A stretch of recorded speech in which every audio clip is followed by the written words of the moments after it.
ஓம் சாந்தி. February 9, 2025.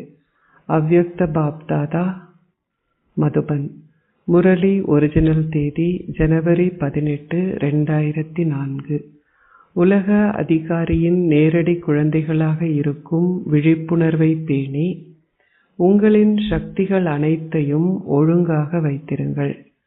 இன்று எங்குமுள்ள குழந்தைகளான நீங்கள் அனைவரும் அன்பு அலைகளில் அமிழ்ந்துள்ளீர்கள்.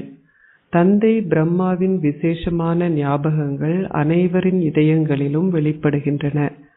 அமிர்த வேளையிலிருந்து சாக்கார பராமரிப்பையும் அவ்யக்த பராமரிப்பையும் பெற்றுள்ள 2 வகையான ரத்தினங்களின் இதயங்களின் ஞாபகங்களின் மாலை பாப்தாதாவை வந்தடைந்த வண்ணம் உள்ளன.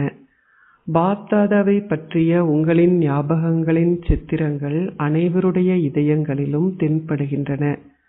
தந்தையின் இதயத்தில் குழந்தைகள் அனைவருடைய அன்பும் கலந்துள்ளது. அனைவருடைய இதயத்திலும் ஒரே ஒரு அன்பு பாடல் ஒலித்துக் கொண்டிருக்கிறது. எனது பாபா. தந்தையின் இதயத்திலும் எனது இனிமையிலும் இனிமையான குழந்தைகளே என்ற பாடல் ஒலித்துக் கொண்டிருக்கிறது. தானாகவே ஒலிக்கும் இந்த பாடல், இந்த எல்லையற்ற பாடல் மிகவும் அழகானது. உங்களின் அன்பான ஞாபகங்களுக்கு பலனாக பாப்தாதா தனது இதயபூர்வமான பல மில்லியன் மடங்கு அன்பு நிறைந்த ஆசீர்வாதங்களை வழங்குகின்றார். இப்பொழுதும் இந்த தேசத்திலும் வெளிநாடுகளிலும் குழந்தைகளான நீங்கள் அன்பு கடலில் மூழ்கி இருப்பதை பாப்தாதா பார்க்கின்றார். இந்த நினைவு நாளானது குழந்தைகள் அனைவரையும் சக்திசாலிகள் ஆக்குவதற்கான விசேஷமான நாளாகும். இன்றைய தினமே குழந்தைகள் தந்தை பிரம்மாவால் முடிசூட்டப்பட்ட தினமாகும். தந்தை பிரம்மா உலக சேவைக்கான பொறுப்பு கிரீடத்தை கருவி குழந்தைகளின் மீது வைத்தார். அவர் தெரியாதவராகி குழந்தைகளை பௌதீக ரூபத்தில் கருவிகள் ஆகுவதற்கான விழிப்புணர்வு திலகத்தை குழந்தைகளுக்கு இட்டார். தனது அவ்யக்த தேவதை ரூபத்தை போன்ற ஒளி கிரீடத்தை குழந்தைகளுக்கு வழங்கினார். அவர் கராவன்காராகி மற்றவர்களை செய்ய வைப்பவராகி குழந்தைகளை கரன்கார், அதாவது பணியை செய்பவர் ஆக்கினார். இதனாலேயே இந்த தினம் நினைவு தினம், அதாவது சக்தி தினம் என்று அழைக்கப்படுகிறது. இது விழிப்புணர்விற்கான தினம் மட்டுமல்ல, ஏனென்றால் இந்த விழிப்புணர்வுடன் கூடவே குழந்தைகளான நீங்கள் அனைவரும் இந்த சக்திகள் அனைத்தையும் ஆசீர்வாதமாக பெற்றுள்ளீர்கள். குழந்தைகள் அனைவரையும் சகல விழிப்புணர்வின் சொரூபங்களாக பாப்தாதா பார்க்கின்றார். அவர் உங்களை மாஸ்டர் சர்வ சக்திவான்களின் ரூபங்களில் பார்க்கின்றார். சில சக்திகளை கொண்டவர்கள் அல்ல, ஆனால் சகல சக்திகளையும் கொண்டவர்கள். ஒவ்வொரு குழந்தையும் தந்தையிடமிருந்து இந்த சக்திகள் அனைத்தையும் ஓர் ஆசீர்வாதமாக பெற்றுள்ளார். நீங்கள் உங்களின் தெய்வீக பிறவியை எடுத்ததுமே பாப்தாதா உங்களுக்கு இந்த ஆசீர்வாதத்தை வழங்கினார். நீங்கள் சகல சக்திகளாலும் நிறைந்தவர் ஆகுவீர்களாக. இதுவே ஒவ்வொரு பிறந்த நாளுக்குமான ஆசீர்வாதமாகும். ஆசீர்வாதமாக நீங்கள் பெற்ற சக்திகளை பயன்படுத்துங்கள். குழந்தைகளான நீங்கள் ஒவ்வொருவரும் அவற்றை பெற்றுள்ளீர்கள். ஆனால் அவற்றை பயன்படுத்துவதில் நீங்கள் வரிசை கிரமமாக இருக்கின்றீர்கள். காலத்திற்கு ஏற்ப உங்களால் ஒவ்வொரு சக்தி என்ற ஆசீர்வாதத்திற்கு கட்டளையிட முடியும். நீங்கள் ஆசீர்வாதங்களை அருள்பவரிடமிருந்து பெற்ற ஆசீர்வாதங்களின் சுரூபம் ஆகினால், நேரத்திற்கு ஏற்ப ஒவ்வொரு சக்திக்கும் கட்டளையிட்டால் அந்த சக்தி நிச்சயமாக பிரசன்னமாகிவிடும். ஆசீர்வாதத்தை பெற்றுள்ள மாஸ்டரான நீங்கள் விழிப்புணர்வின் சுரூபமாக இருந்து சக்திகளுக்கு கட்டளையிட்டால் அவை அந்த நேரத்தில் பயன்படாமல் போகும் என்பது சாத்தியமே இல்லை. எவ்வாறாயினும் மாஸ்டர் ஒரு மாஸ்டர் சர்வ சக்திவான் என்ற விழிப்புணர்வின் ஆசனத்தில் அமர்ந்திருக்க வேண்டும். ஆசனத்தில் அமர்ந்திருக்காமல் கட்டளையிட்டால் அந்த கட்டளைகள் எவையும் பின்பற்றப்பட மாட்டாது. பாபா, நான் உங்களை நினைவு செய்கின்றேன். நீங்கள் என்னிடம் வாருங்கள் என குழந்தைகள் சொல்லும் பொழுது பிரபு அங்கே வந்து நிற்கின்றார். பிரபுவால் வர முடியுமானால் ஏன் சக்திகளால் வர முடியாது? ஒரு மாஸ்டர் என்ற அதிகாரத்துடன் சரியான முறையில் அவற்றுக்கு கட்டளையிடுங்கள். இந்த சக்திகள் அனைத்துமே சங்கம யுகத்தில் உங்களின் விசேஷமான இறை சொத்து ஆகும். யாருக்கு இந்த சொத்துகள்? சொத்துகள் எப்பொழுதும் குழந்தைகளுக்கே. எனவே விழிப்புணர்வின் சுரூபம் என்ற ஆசனத்தில் அமர்ந்திருந்த வண்ணம் அவற்றுக்கு உரிமையுடன் கட்டளையிடுங்கள்.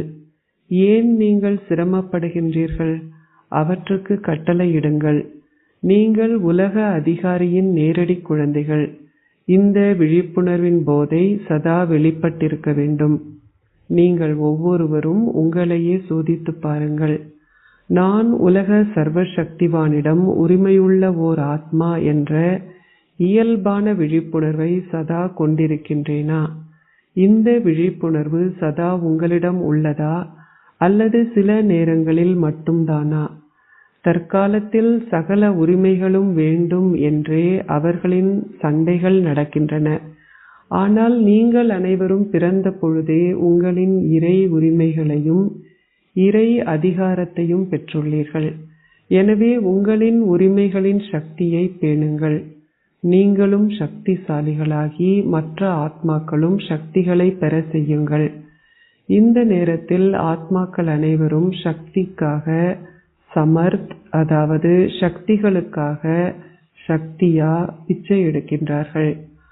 உங்களின் உயிரற்ற விக்கிரகங்களின் முன்னால் சென்று தொடர்ந்தும் யாசகம் கேட்கிறார்கள். எனவே தந்தை கூறுகின்றார், ஓ சக்திசாலி ஆத்மாக்களே, ஆத்மாக்கள் அனைவருக்கும் சக்தி கொடுங்கள். அவர்களுக்கு சத்கதியை சமர்த்தி கொடுங்கள். இதற்கு ஒவ்வொரு குழந்தையும் ஒரு விஷயத்தில் கவனம் செலுத்துவது அவசியமாகும். பாப்தாதா இதற்காக உங்களுக்கு ஒரு சிக்னல் கொடுத்துள்ளார். பெரும்பாலான குழந்தைகளின் எண்ணங்களும் நேரமும் வீணாக்கப்படுவதையும் அவர் பெரு பேற்றில் கண்டார். உதாரணமாக, ஒரு மின்சார இணைப்பு சிறிது தளர்வாக இருந்தாலும் அல்லது ஒரு ஒழுகுவது ஏற்பட்டாலும் உங்களால் சரியான ஒளியை, மின்சார சக்தியை பெற முடியாது. அதேபோல் இந்த வீணானவை என்ற ஒழுகும், அதாவது லீக்கேஜ், உங்களை சக்தி வாய்ந்த ஸ்திதியையும் சதா விழிப்புணர்வையும் உருவாக்க அனுமதிப்பதில்லை. அதனால் வீணானதை சிறந்ததாக மாற்றுங்கள். சேமிப்பு திட்டம் ஒன்றை உருவாக்குங்கள். நாள் முழுவதும் சிறந்த முறையில் எத்தனை சதவிகிதம் பயன்படுத்தப்பட்டது என்றும் எத்தனை சதவிகிதம் வீணாக்கப்பட்டது என்றும் சோதியுங்கள். 40% அல்லது 20% வீணாக்கப்பட்டிருந்தால் அதை சேமியுங்கள். சிறிதளவு தானே வீணாகியது, எஞ்சிய நாள் முழுவதும் நன்றாகத்தானே இருந்தது என்று நினைக்காதீர்கள். வீணாக்குகின்ற இந்த பழக்கம் நீண்ட காலத்திற்கு இருக்குமாக இருந்தால் அது உங்களை கடைசி கணங்களில் ஏமாற்றிவிடும். அது உங்களை வரிசை கிரமம் ஆக்கிவிடும். அது உங்களை முதலாம் இலக்கத்தவர் ஆக அனுமதிக்காது. ஆரம்பத்தில் தன்னை சோதிப்பதற்காக தந்தை பிரம்மா ஒவ்வொரு இரவும் ஒரு சபையை கூட்டுவதுண்டு. எதன் சபை? குழந்தைகளின் சபை அல்ல, ஆனால் அவர் தனது சொந்த பௌதீக அங்கங்களின் சபையை கூட்டுவார். அவர் அவற்றுக்கு கட்டளையிடுவார். ஓ மனமே, பிரதம மந்திரியே, உன்னுடைய இந்த செயல் நன்றாகவே இல்லை. நீ இப்பொழுது கட்டளைப்படி நடக்க வேண்டும். ஓ சமஸ்காரங்களே, நீங்கள் கட்டளைகளின்படி நடக்க வேண்டும். ஏன் இந்த தடுமாற்றம்? இதற்கான காரணம் என்ன? ஒரு தீர்வை கண்டுபிடியுங்கள். ஒவ்வொரு நாளும் அவர் உத்தியோகபூர்வ சபையை கூட்டினார். அதேபோல் உங்களின் சபையையும் சுயராஜ்ய சபையை கூட்டுங்கள். சில குழந்தைகள் பாப்தாதாவுடன் இதயபூர்வமாக உரையாடுகிறார்கள். அவர்கள் தனிப்பட்ட சம்பாஷணைகளை செய்கிறார்கள். பாபா உங்களுக்கு சொல்லட்டுமா? பலர் தனிப்பட்ட முறையில் சம்பாஷணை செய்கிறார்கள். அவர்கள் சொல்கிறார்கள், நான் எதிர்காலத்தில் என்னவாக ஆகுவேன் என்ற சித்திரத்தை எனக்கு காட்டுங்கள். ஆதி ரத்தினங்களான உங்களுக்கு நினைவிருக்கக்கூடும். நீங்கள் உங்களின் சொந்த சித்திரத்தை பற்றி அன்னை ஜெகதம்பாவிடம் கேட்பதுண்டு. மம்மா, நாங்கள் எப்படி இருப்போம் என எங்களின் படத்தை காட்டுங்கள். எனவே பாப்தாதாவுடன் சம்பாஷணை செய்யும் பொழுது சில குழந்தைகள் இன்னமும் தமது சொந்த படத்தை பற்றி கேட்கிறார்கள். உங்கள் அனைவருக்கும் இந்த ஆசை இருக்கக்கூடும். உங்களின் சொந்த படம் கிடைத்தால் நன்றாக இருக்கும். எவ்வாறாயினும் பாப்தாதா கூறுகின்றார், பாப்தாதா ஒவ்வொரு குழந்தைக்கும் ஒரு தனித்துவமான கண்ணாடியை கொடுத்திருக்கின்றார். அது என்ன கண்ணாடி? தற்சமயம் நீங்கள் உங்களுக்கே அதிபதிகள் தானே? அப்படித்தானே? நீங்கள் சுயராஜ்ய அதிகாரிகளா? நீங்கள் அத்தகையவர்கள் என்றால் உங்களின் கைகளை உயர்த்துங்கள். நீங்கள் சுயராஜ்ய அதிகாரிகளா? அச்சா, உங்களில் சிலர் கைகளை உயர்த்தவில்லை. நீங்கள் சிறிய அளவில் மட்டுமே அதிபதிகளா?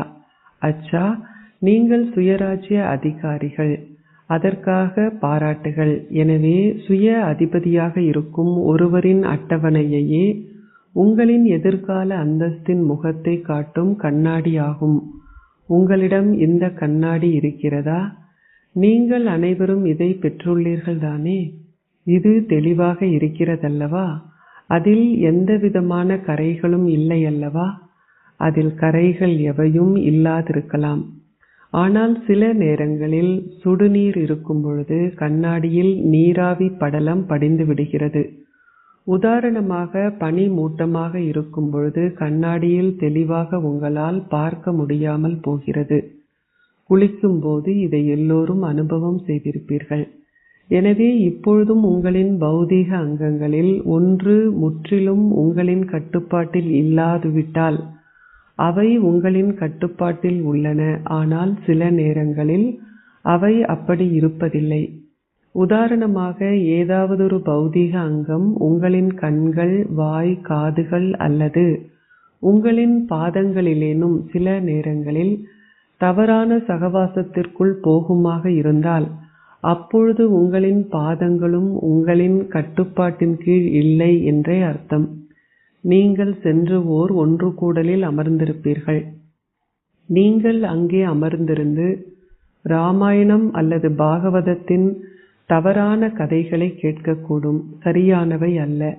எனவே உங்களின் பௌதீக அங்கங்கள் ஏதாவது உங்களின் கட்டுப்பாட்டின் கீழ் இல்லாதுவிட்டால் அது எண்ணங்களையும் நேரத்தையும் உள்ளடக்குகின்றன. அதிலிருந்து உங்களையே சோதித்து பார்க்க முடியும். உங்களின் சொந்த ராஜ்யத்தின் மீதே கட்டுப்படுத்தும் சக்தி இல்லாத பொழுது எப்படி நீங்கள் உலக ராஜ்யத்தை கட்டுப்படுத்துவீர்கள்? எனவே எப்படி நீங்கள் ஓர் அரசன் ஆகுவீர்கள்? அங்கே அனைத்தும் மிக சரியாக இருக்கும். நீங்கள் சங்கமயுகத்தில் செய்த முயற்சிகளின் வெகுமதியாக இயல்பாகவே கட்டுப்படுத்தும் சக்தியையும் ஆள்கின்ற சக்தியையும் கொண்டிருப்பீர்கள். எனவே சங்கமயுகத்தில் உங்களுக்கு கட்டுப்படுத்தும் சக்தியும் ஆளுகின்ற சக்தியும் இல்லாதுவிட்டால் முயற்சி இல்லை என்பதே அதன் அர்த்தம். அவ்வாறாயின் வெகுமதி என்னவாக இருக்கும்? நீங்கள் இதை கணக்கிடுவதில் கெட்டிக்காரர்கள் தானே? ஆகவே இந்த கண்ணாடியில் உங்களின் முகத்தை பாருங்கள். உங்களின் சொந்த முகத்தை பாருங்கள். உங்களின் முன்னால் என்ன முகம் வருகிறது? ஓர் அரசனின் முகமா அல்லது அரச குடும்பத்தை சார்ந்த ஒருவரின் முகமா? ஒரு ராஜ பிரஜையின் முகமா அல்லது சாதாரண பிரஜையின் முகமா? எனவே நீங்கள் உங்களின் சித்திரத்தை பார்த்தீர்களா? இந்த ரூபத்துடன் சோதித்து பாருங்கள். ஒவ்வொரு நாளும் சோதியுங்கள். ஏனென்றால் நீண்ட காலத்திற்கான பேறு நீண்ட காலம் நீங்கள் முயற்சி செய்யும் முயற்சிகளிலேயே தங்கியுள்ளது. இறுதியில் இயல்பாகவே உங்களுக்கு எல்லையற்ற விருப்பமின்மை ஏற்படும் என நீங்கள் நினைத்தால் இறுதி கணங்களின் போது அந்த விருப்பமின்மை இறுதி கணக்குகளுக்கு உரியதாக இருக்குமா அல்லது நீண்ட காலத்திற்கு உரியதாக இருக்குமா? அதை நீண்ட காலத்திற்கு உரியது என நீங்கள் கூற மாட்டீர்கள் தானே? எனவே நீங்கள் 21 பிறவிகளுக்கு உங்களின் சம்பூர்ணமான அதிபதி ஆகிவிட்டீர்களா? நீங்கள் சிம்மாசனத்தில் அமராமல் விடலாம். ஆனால் உங்களுக்கு ராஜ்யத்தின் உரிமை இருக்க வேண்டும். இந்த நீண்ட காலம் என்பது நீண்ட காலத்திற்கான வெகுமதியுடன் தொடர்புடையது. ஆகவே கவனக்குறைவு ஆகாதீர்கள். இன்னமும் விநாசத்திற்கான தேதி நிச்சயம் செய்யப்படவில்லை. அது இன்னமும் 8 வருடங்களா அல்லது 10 வருடங்களா என உங்களுக்கு தெரியாது. அது உங்களுக்கு தெரியாது. எனவே இனிவரும் காலங்களில் அது நடக்கும் என நினைக்காதீர்கள். இல்லை, உலகின் முடிவை பற்றி சிந்திப்பதற்கு முன்னர் அனைத்திற்கும் முதலில் உங்களின் சொந்த வாழ்க்கையின் இறுதி காலத்தை பற்றி சிந்தித்து பாருங்கள். நீங்கள் ஒரு தேதியை நிச்சயம் செய்துவிட்டீர்களா? இந்த தேதியில்தான் இறக்கப் போகின்றீர்கள் என உங்களால் யாருக்காவது தெரியுமா? யாருக்காவது இது தெரியுமா? உங்களுக்கு தெரியாது, அப்படித்தானே? உலகம் முடிவடையப் போகிறது. அது அதற்குரிய நேரத்தில் நடக்கும். ஆனால் அனைத்திற்கும் முதலில் உங்களின் சொந்த கடைசி காலத்தை பற்றி சிந்தித்து பாருங்கள். ஜெகதம்பாவின் ஸ்லோகனை நினைவு செய்யுங்கள். அவரின் ஸ்லோகம் என்ன? ஒவ்வொரு கணத்தையும் உங்களின் இறுதி கணமாக கருதுங்கள். அது திடீரென்று நடக்கும். உங்களுக்கு ஒரு தேதி கொடுக்கப்பட முடியாது. உலகிற்கும் இல்லை, உங்களின் இறுதி கணங்களுக்கும் இல்லை. இவை அனைத்துமே திடீரென்று நடப்பதற்கான விளையாட்டே. ஆகவே உங்களின் சபையை கூட்டுங்கள். ஓ அரசரே, ஓ சுயராஜ்ய அதிகாரி அரசரே, உங்களின் சொந்த சபையை கூட்டுங்கள். அதை ஒழுங்காக வைத்திருங்கள். ஏனென்றால் எதிர்காலத்தின் புகழே அங்கே நீதியும் ஒழுங்குமுறையும் இருக்கும் என்பதே ஆகும். அது அங்கே இயல்பாக இருக்கும். அங்கே அன்பிற்கும் சட்டத்திற்கும் இடையில் சமநிலை இருக்கும். அது இயல்பாக இருக்கும். ஒருவர் அரசராக இல்லாது விட்டால் அவரால் அந்த சட்டத்தை அமுலாக்க முடியாது என்றொரு சட்டம் உள்ளது. தற்காலத்தில் மக்கள் தொடர்ந்தும் சட்டங்களை உருவாக்குகிறார்கள். தற்காலத்தில் போலீஸ்காரர்களும் சட்டத்தை தமது கைகளில் எடுத்துக்கொள்கிறார்கள். எவ்வாறாயினும் அங்கே இயல்பாகவே அன்பிற்கும் சட்டத்திற்கும் இடையில் சமநிலை இருக்கும். எனவே இப்பொழுது சர்வ சக்திவான் ஆசனத்தில் அமர்ந்திருங்கள். அப்பொழுது அந்த பௌதீக அங்கங்கள், சக்திகள், நற்குணங்கள் என்பவை உங்களுக்கு ஆம் எனது பிரபுவே, ஆம் எனது பிரபுவே என கூறும். அவை உங்களை ஏமாற்றாது. ஆம், நான் வந்தேன். எனவே இப்பொழுது நீங்கள் என்ன செய்வீர்கள்? அடுத்த வருடம் நினைவு நாளில் நீங்கள் என்ன கொண்டாட்டத்தை கொண்டாடுவீர்கள்? பிராந்தியங்கள் அனைத்தும் கொண்டாடுவார்கள் தானே? நீங்கள் பல கௌரவிக்கும் விழாக்களையும் நடத்தினீர்கள். இப்பொழுது ஒவ்வொரு எண்ணத்திலும் ஒவ்வொரு கணமும் வெற்றி விழாவை கொண்டாடுங்கள். இந்த விழாவை கொண்டாடுங்கள். வீணானவை அனைத்தும் இப்பொழுது முடிவடைய வேண்டும். ஏனென்றால் நீங்கள் வெற்றி ரூபங்கள் ஆகும் பொழுது ஆத்மாக்கள் முழுமையாக மன நிறைவடையும் வெற்றியை அடைவார்கள். நம்பிக்கை இழந்தவர்களாக இருப்பதிலிருந்து எங்கும் தூய நம்பிக்கை தீபங்கள் ஏற்றப்படும். ஏதாவது வகையான வெற்றி ஏற்படும் பொழுது அவர்கள் தீபங்களை ஏற்றுகிறார்கள் தானே? இப்பொழுது உலகில் நம்பிக்கை தீபங்களை ஏற்றுங்கள். ஒவ்வொரு ஆத்மாவிலும் ஏதாவது ஒரு வகையான நம்பிக்கையின்மை உள்ளது. நம்பிக்கை இழந்திருப்பதனால் அவர்கள் துயரத்துடனும் பதட்டத்துடனும் இருக்கிறார்கள். ஆகவே ஓ அழியாத தீபங்களே, இப்பொழுது நம்பிக்கை தீபங்களுடன் தீபாவளியை கொண்டாடுங்கள். முதலில் நீங்கள், பின்னரே அனைவரும். நீங்கள் இதை கேட்டீர்களா? பாப்தாதா குழந்தைகளான உங்களின் அன்பை பார்த்து மகிழ்ச்சி அடைகின்றார். அன்பென்னும் பாடத்தின் சதவிகிதம் நன்றாக உள்ளது. அதிக அளவு முயற்சி செய்து நீங்கள் ஏன் இங்கே அமர்ந்துள்ளீர்கள்? எது உங்களை இங்கே அழைத்து வந்தது? அது புகை வண்டியா அல்லது விமானமா?